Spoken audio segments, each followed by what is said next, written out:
Hello everyone, मैं विनय पांडे और आप देख रहे हैं आपका अपना YouTube channel target botany classes.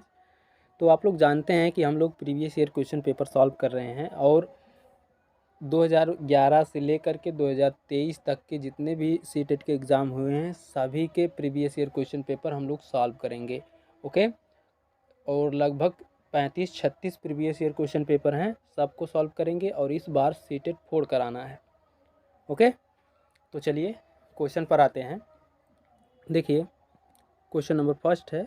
Question number first नहीं है, क्वेश्चन नंबर वैसे तो 61 है। फिलहाल हमें क्वेश्चन नंबर पर ध्यान नहीं देना है, क्वेश्चन पर ध्यान देना है। ओके, तो देखिए, विद्यार्थी ए, बी, सी तथा डी ने जब सूखे लिटमस पत्र पर ठोस बेकिंग सोडा यानी खाने का सोडा रगड़ा तो उन्होंने निम्नलिखित अवलोकन किए। ठीक है, ए साइंस का प्रीवियस ईयर क्वेश्चन पेपर है। ठीक, हम लोग साइंस का पेपर सॉल्व कर रहे हैं।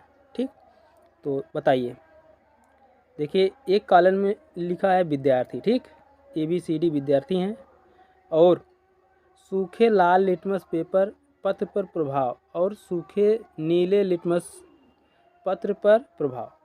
तो पढ़िए। देखिए, विद्यार्थी नीले रंग में बदल जाता है, सूखे लाल लिटमस पत्र पर प्रभाव। ठीक, सूखा लाल लिटमस पेपर जो है नीले रंग में बदल जाता है। और दूसरा कॉलम है, सूखा नीला लिटमस पेपर में कोई बदलाव नहीं होता। और उसके बाद फिर अगला है, कोई बदलाव नहीं होता। सूखे लाल लिटमस पेपर में कोई बदलाव नहीं होता। और फिर जो है सूखे नीले लिटमस पेपर में लाल रंग में बदल जाता है। और आगे है,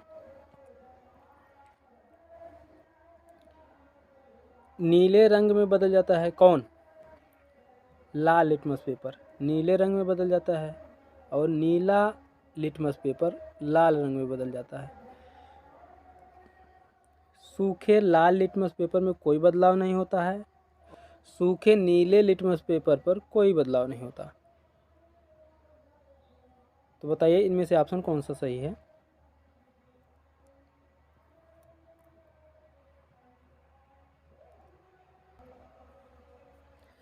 बताइए ABCD में से कौन सही है, कौन सा ऑप्शन सही है? किस विद्यार्थी द्वारा किया गया अवलोकन सही है? बताइए। तो ऑप्शन नंबर 4 सही है, डी। ठीक, डी विद्यार्थी जो है वह अवलोकन सही किया है, बाकी और सभी ने अवलोकन गलत किए हैं। ओके, उसके बाद फिर अगला क्वेश्चन देखिए।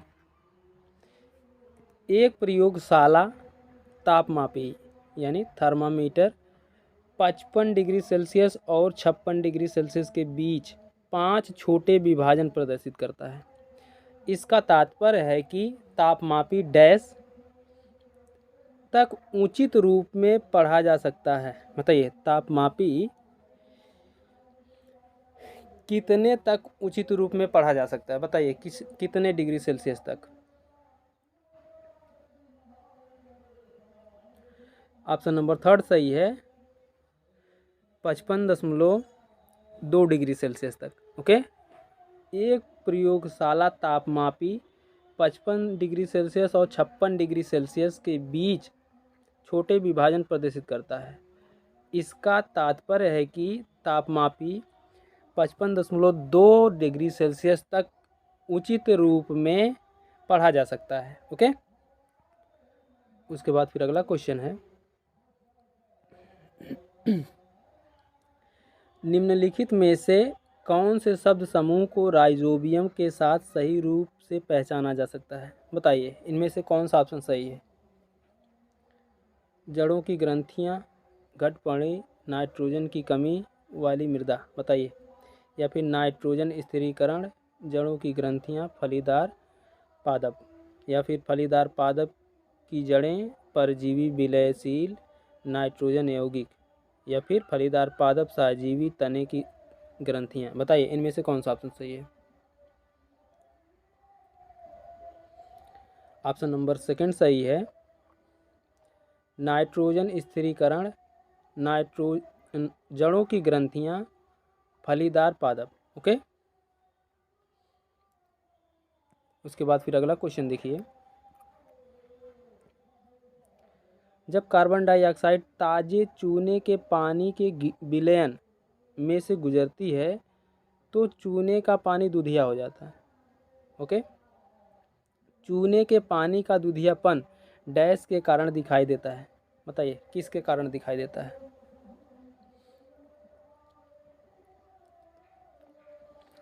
ऑप्शन नंबर थर्ड सही है, विलयशील कैल्शियम कार्बोनेट की उपस्थिति के कारण। ओके, जब कार्बन डाइऑक्साइड ताजे चूने के पानी के विलयन से गुजरती है तो चूने का पानी दूधिया हो जाता है। चूने के पानी का दूधियापन विलयशील कैल्शियम कार्बोनेट की उपस्थिति के कारण होता है। ओके, उसके बाद फिर अगला क्वेश्चन देखिए।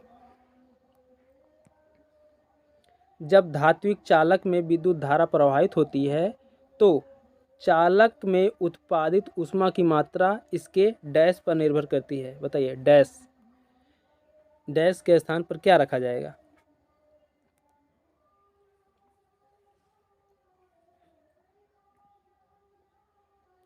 ऑप्शन नंबर फोर सही है, पदार्थ, लंबाई और मोटाई। ओके, जब धात्विक चालक में विद्युत धारा प्रवाहित होती है तो चालक में उत्पादित ऊष्मा की मात्रा इसके पदार्थ, लंबाई और मोटाई पर निर्भर करती है। ओके,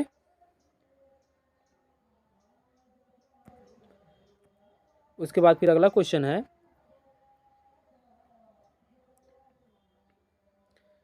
आमतौर पर खाद्य पदार्थ या खाद्य सामग्री को रखने के लिए पेट बोतलों और जारों का प्रयोग किया जाता है। पेट डैश पर सुपरिचित प्रकार है। बताइए डैश के स्थान पर क्या रहेगा? इनमें से कौन सा ऑप्शन सही है?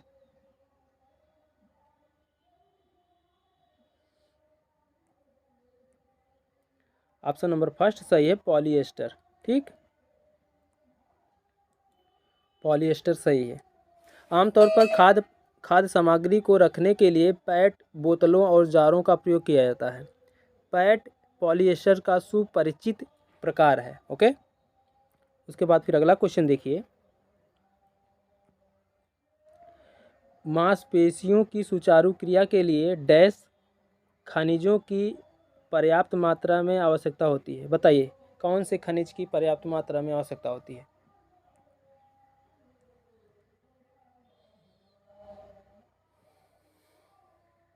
ऑप्शन नंबर सेकंड सही है, सोडियम पोटेशियम। ठीक, मांसपेशियों की सुचारू क्रिया के लिए सोडियम पोटेशियम खनिजों की पर्याप्त मात्रा में आवश्यकता होती है। ओके, उसके बाद फिर अगला क्वेश्चन है, प्रतिजैविक डैश के उपचार में प्रभावी है। बताइए प्रतिजैविक जो है किस बीमारी के प्रयोग में प्रभावी है? बताइए। ऑप्शन नंबर सेकंड सही है, हैजा। ठीक, प्रतिजैविक हैजा के उपचार में प्रभावी है। ओके, उसके बाद फिर अगला क्वेश्चन देखिए। अगला क्वेश्चन है, जब सीएनजी या एलपीजी का पूर्ण दहन होता है तब उत्पाद बनते हैं। बताओ, केवल कार्बन डाइऑक्साइड या फिर कार्बन डाइऑक्साइड CO एवं H2O या फिर कार्बन डाइऑक्साइड जल या फिर कार्बन डाइऑक्साइड H2O एवं H2O। बताइए इनमें से कौन सा ऑप्शन सही है?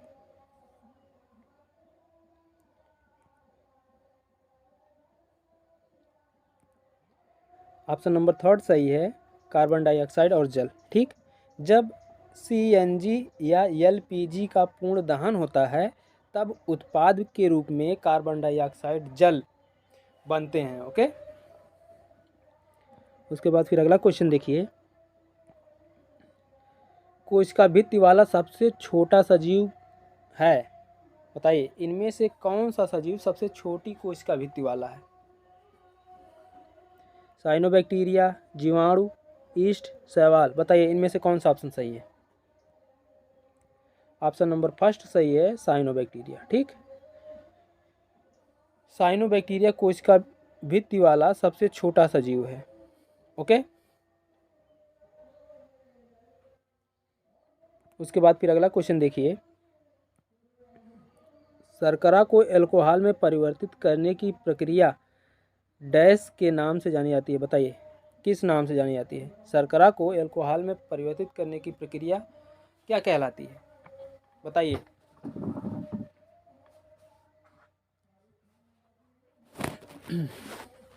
ऑप्शन नंबर सेकंड सही है, किण्वन। ठीक, शर्करा को अल्कोहल में परिवर्तित करने की प्रक्रिया को किण्वन के नाम से जाना जाता है।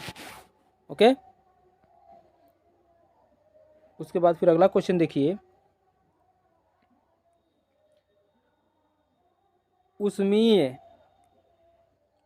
उष्मीय मान की एसआई इकाई क्या है। बताइए।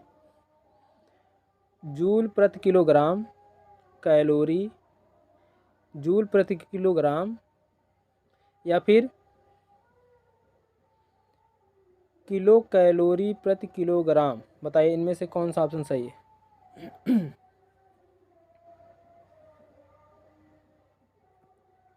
ऑप्शन नंबर थर्ड सही है, जूल प्रति किलोग्राम। ठीक, उष्मीय मान की एसआई इकाई जूल प्रति किलोग्राम है। ओके,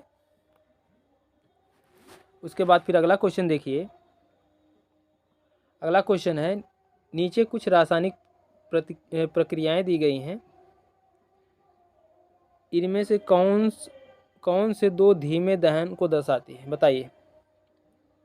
लोहे पर जंग लगना, मोमबत्ती का जलना, श्वसन, प्रकाश संश्लेषण। इनमें से कौन सा ऑप्शन सही है। ऑप्शन नंबर फोर्थ सही है, एसी। ठीक, एसी यानी लोहे पर जंग लगना और श्वसन, ये दोनों धीमे दहन को दर्शाती हैं। ओके, उसके बाद फिर अगला क्वेश्चन देखिए, निम्नलिखित मानव निर्मित रेशों में कौन सा कृत्रिम रेशा कहलाता है। बताइए।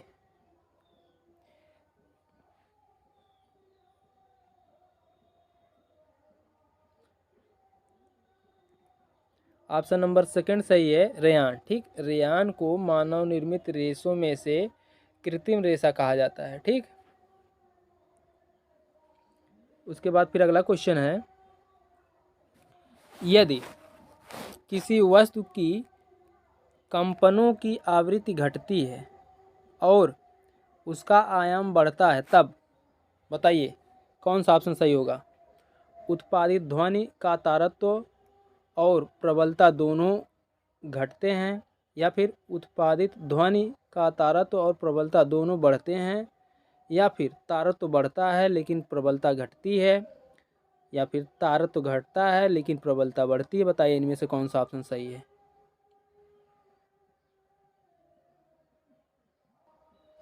बताइए इनमें से कौन सा ऑप्शन सही है। ऑप्शन नंबर फोर्थ सही है, तारत्व घटता है लेकिन प्रबलता बढ़ती है। ठीक, जब किसी वस्तु के कंपनों की आवृत्ति घटती है तो तारत्व घटता है। ठीक, और जब उसका आयाम बढ़ता है तो प्रबलता बढ़ती है। ओके, ऑप्शन नंबर फोर्थ सही है। उसके बाद फिर अगला क्वेश्चन देखिए, आहारी रेशे कहलाते हैं। बताइए। आहारी रेशे कहलाते हैं, रुक्षांश भी कहलाते हैं, या फिर सेलुलोज और प्रोटीन से बनते हैं, कोलेजन रेशों से बनते हैं, प्रोटीन से बनते हैं। बताइए इनमें से कौन सा ऑप्शन सही है। आहारी रेशे, ऑप्शन नंबर फर्स्ट सही है, आहारी रेशे रुक्षांश भी कहलाते हैं। ओके, उसके बाद फिर अगला क्वेश्चन देखिए, अगला क्वेश्चन है, भूकंपों से संबंधित निम्नलिखित कथनों में से कौन सा कथन सही नहीं है। बताइए कौन सा कथन सही नहीं है।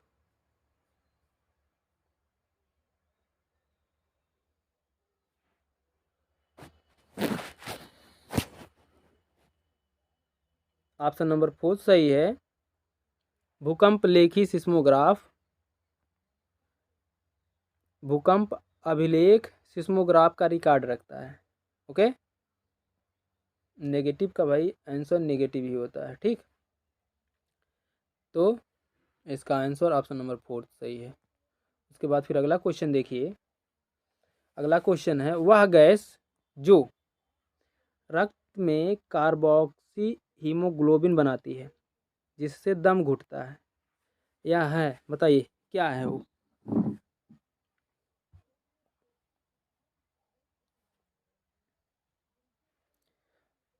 ऑप्शन नंबर 3 सही है, कार्बन मोनोऑक्साइड। ठीक, कार्बन मोनोऑक्साइड गैस जो रक्त में कार्बोक्सी हीमोग्लोबिन बनाती है जिससे दम घुटता है।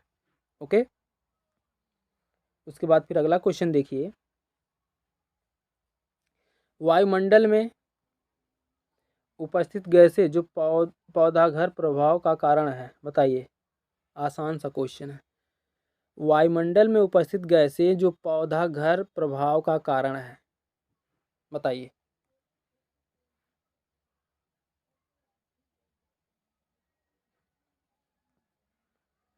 ऑप्शन नंबर 3 सही है, मेथेन, जलवाष्प, कार्बन डाइऑक्साइड। ओके,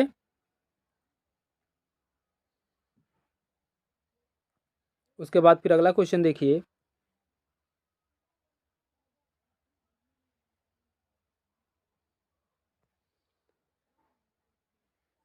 अगला क्वेश्चन है, विलयनों के अम्लीय, क्षारीय या उदासीन प्रकृति का निर्धारण करने के लिए एक विद्यार्थी परीक्षण के बाद निम्नलिखित परिणाम सारणी बनाता है। निम्नलिखित अवकलनों में से, अवकलनों बोल रहा हूँ, अवलोकनों, ठीक, अवलोकनों में से सही रूप में सारणीकृत अवलोकन कौन सा है, बताइए।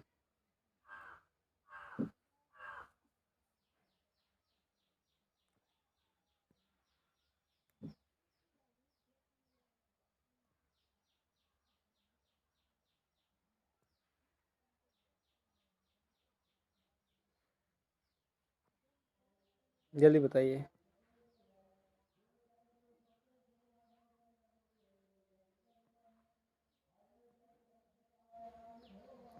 इसका ऑप्शन नंबर 4 सही है, कपड़े धोने का सोडा, नीला, कोई परिवर्तन नहीं, क्षारीय।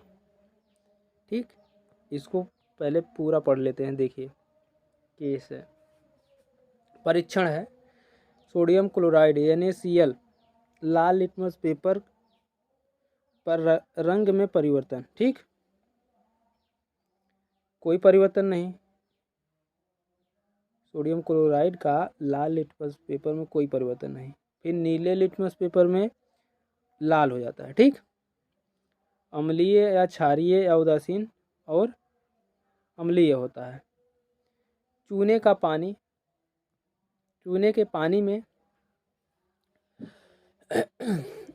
नीला, लाल लिटमस पेपर नीला, नीले लिटमस पेपर में कोई परिवर्तन नहीं, उदासीन। ठीक, अम्लीय, ना तो अम्लीय ना तो क्षारीय। उसके बाद वैसे अगला कुछ अगला है, सिरके में लाल लिटमस पेपर में कोई परिवर्तन नहीं और नीले लिटमस पेपर में भी कोई परिवर्तन नहीं, उदासीन। ठीक, ना अम्लीय ना क्षारीय। उसके बाद फिर अगला है, कपड़े धोने का सोडा नीला। ठीक, कपड़े धोने के सोडा से लाल लिटमस पेपर नीला और नीला लिटमस पेपर में कोई परिवर्तन नहीं और विलयन जो है अम्लीय, अम्लीय नहीं क्षारीय हो जाता है। ओके, इसलिए ऑप्शन नंबर 4 सही है, डी। ओके, उसके बाद फिर अगला क्वेश्चन देखिए। एक विज्ञान शिक्षिका शिक्षार्थियों द्वारा प्रक्रमण कौशलों के अर्जन का ज़्यादा ध्यान केंद्रित करना चाहती है। उसे निम्नलिखित में से कौन से शिक्षण पद्धति समायोजन को प्राथमिकता देनी चाहिए ताकि वह अपने उद्देश्य को प्राप्त कर सके? बताइए कौन सा ऑप्शन सही है।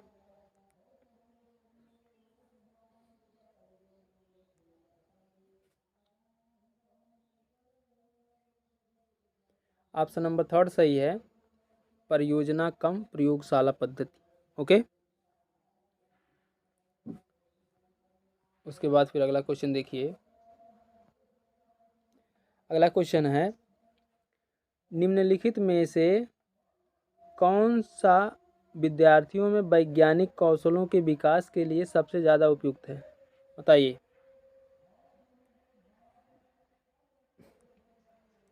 विज्ञान प्रश्नोत्तरी का आयोजन करना, क्षेत्र भ्रमण का आयोजन करना, विज्ञान ओलंपियाड का आयोजन करना या फिर प्रयोगशाला कार्य निष्पादित करना? बताइए इनमें से कौन सा ऑप्शन सही है।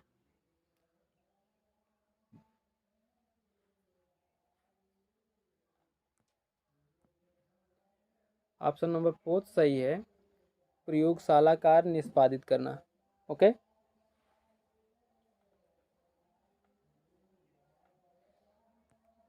उसके बाद फिर अगला क्वेश्चन है,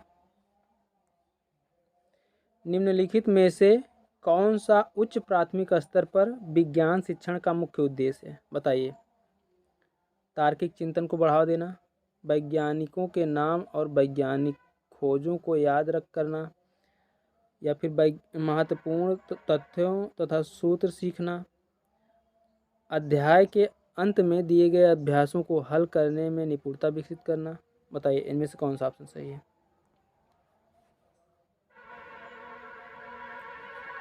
ऑप्शन नंबर फर्स्ट सही है, तार्किक चिंतन को बढ़ावा देना। ठीक, उच्च प्राथमिक स्तर पर विज्ञान शिक्षण का मुख्य उद्देश्य है तार्किक चिंतन को बढ़ावा देना।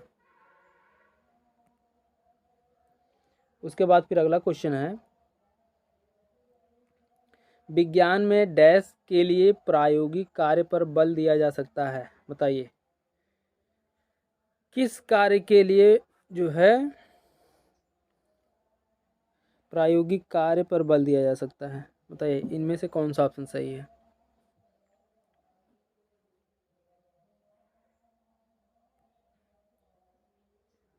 ऑप्शन नंबर फोर्थ सही है, सैद्धांतिक संकल्पनों की सत्यता की जांच करने में विद्यार्थियों की सहायता करने में। ठीक, क्वेश्चन इतना बड़ा है कि स्क्रॉल करना पड़ रहा है। विज्ञान में सैद्धांतिक संकल्पनाओं की सत्यता की जांच करने में विद्यार्थियों की सहायता करने के लिए प्रायोगिक कार्य पर बल दिया जा सकता है। ओके, उसके बाद फिर अगला क्वेश्चन है,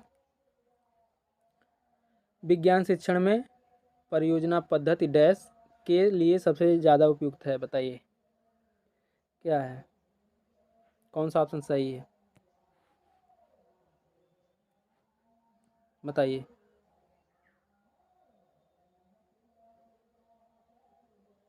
ऑप्शन नंबर फोर्थ सही है, कार्य करने की वैज्ञानिक पद्धति। ओके, विज्ञान शिक्षण में प्रयोगशाला पद्धति कार्य करने की वैज्ञानिक पद्धति को बढ़ावा देने के लिए सबसे ज़्यादा उपयुक्त है। ओके, उसके बाद फिर अगला क्वेश्चन है, विज्ञान शिक्षण में रचनावाद उपागम डैश की ओर संकेत करता है? बताइए कौन सा ऑप्शन सही है।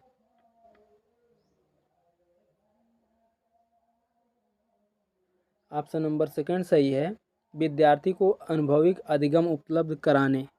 ओके, विज्ञान शिक्षण में रचनावाद उपागम विद्यार्थियों को अनुभविक अधिगम उपलब्ध कराने की ओर संकेत करता है। ओके, उसके बाद फिर अगला क्वेश्चन है,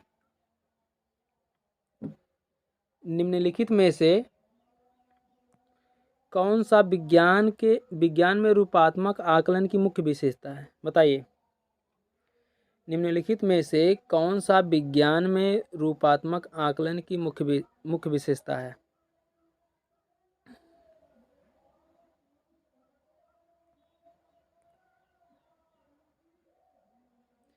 ऑप्शन नंबर सेकंड सही है। यह अपनी प्रकृति में निदानात्मक है। ओके,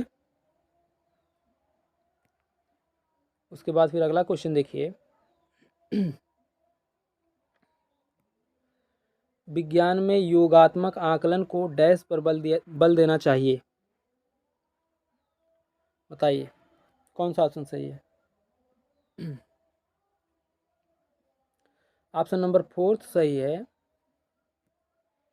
विद्यार्थी के अधिगम कठिनाई वाले क्षेत्रों का निदान करने। ओके, विज्ञान में योगात्मक आकलन को विद्यार्थियों के अधिगम कठिनाई वाले क्षेत्रों का निदान करने पर बल देना चाहिए। ओके, उसके बाद फिर अगला क्वेश्चन देखिए।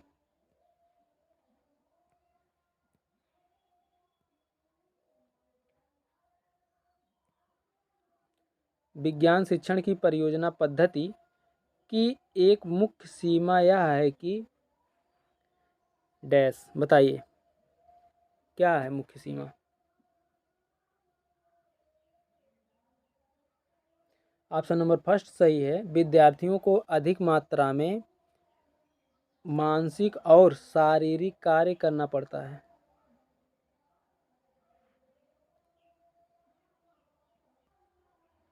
ओके, उसके बाद फिर अगला क्वेश्चन देखिए। अगला क्वेश्चन देखिए। विज्ञान में आकलन हेतु विद्यार्थियों की डैश की योग्यता के परीक्षण पर ज़्यादा बल दिया जाना चाहिए। बताइए कौन सा ऑप्शन सही है।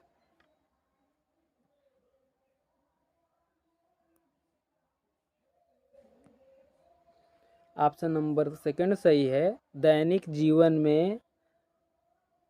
जीवन की अपरिचित परिस्थितियों में संकल्पनाओं की समझ को व्यवहार में लाने। ठीक, विज्ञान में आकलन हेतु विद्यार्थियों की दैनिक जीवन की अपरिचित परिस्थितियों में संकल्पनाओं की समझ को व्यवहार में लाने की योग्यता के परीक्षण पर ज़्यादा बल दिया जाना चाहिए। ओके, तो आज के लिए बस इतना ही। ये थे 2012 के साइंस के सीडीपी और क्वेश्चन पेपर। ठीक, सॉरी सीडीपी नहीं, तो ये थे 2012 के साइंस के previous year question paper. Okay, और इसे हम लोगों ने सॉल्व किया है। 30 क्वेश्चन थे और कम समय में भी सॉल्व किया। 28 मिनट हो रहे हैं। और आप लोग बताइएगा कि 30 क्वेश्चन में से आप लोगों ने कितने क्वेश्चन सॉल्व किए। ओके, कितने क्वेश्चन का सही सही जवाब दिए हैं खुद से। ओके, और अब अगर आप अभी हमारे चैनल को सब्सक्राइब नहीं किए हैं तो चैनल को सब्सक्राइब कर लीजिए। और अब जो है आप लोग दिल थाम कर बैठिए और पूरा माइंड को कंसंट्रेट करके 35-36 प्रीवियस ईयर क्वेश्चन पेपर को सॉल्व करने के लिए तैयार रहिए। ओके, कम से कम 35 previous year question paper solve होंगे और इस बार सीटेट बचकर जाना नहीं चाहिए। क्लियर, इस बार सीटेट को हम लोग फोड़ कर आएंगे। ओके, तो वीडियो को ज़्यादा से ज़्यादा शेयर करिए ताकि जो है आपके मित्रों का भी भला हो जाए, वो लोग भी सीटेट क्लियर कर लें। ओके, मिलते हैं नेक्स्ट वीडियो में। तब तक के लिए जय हिंद, जय भारत, वंदे मातरम।